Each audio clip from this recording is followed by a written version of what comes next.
বন্ধু মহলে আড্ডা হচ্ছে, কোনো একটা পার্টিকুলার বিষয়ে মতামত গ্রহণ করা হচ্ছে, সবার ভোটিং চলছে।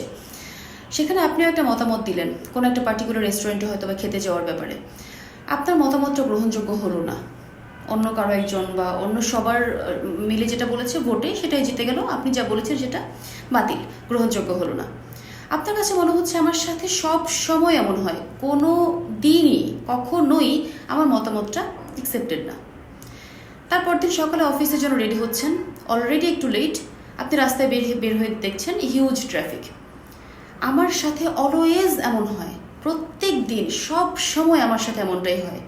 আমি আসলেই একটা নিজের জন্য ব্যাড লাক। তো এই যে এই থট প্যাটার্নটা কখনোই আমার মতামত গ্রহণযোগ্য হয় না, এবং অলওয়েজ আমার সাথে এই জিনিসটা হয়। এই কখনোই এবং অলওয়েজগুলো কগনিটিভ ডিস্টরশন বা আপনার ত্রুটিযুক্ত চিন্তা। ডেফিনেটলি কখনোই বা অলওয়েজ আপনার সাথে এরকম হয় না, বাট কখনো কখনো হয়তো বা হয় যেটাতে আপনি কষ্ট পান। আমরা সবাই কষ্ট পাই, কিন্তু জেনারেলাইজড করার মাধ্যমে আমরা যখন আমাদের থটগুলোকে বা ইভেন্টগুলোকে জেনারেলাইজড করে ফেলি তখন আমরা অনেক কষ্ট পাই। সো এই থট জেনারেলাইজেশন থেকে যদি আমরা হেলদিভাবে থটটাকে একটু নার্চার করতে পারি, সুস্থ মানসিক জীবনযাপন করাটা সহজ হয়ে যায়। সিবিটি বা কগনিটিভ বিহেভিয়ার থেরাপিতে আমরা সেই চেষ্টাটা করে থাকি।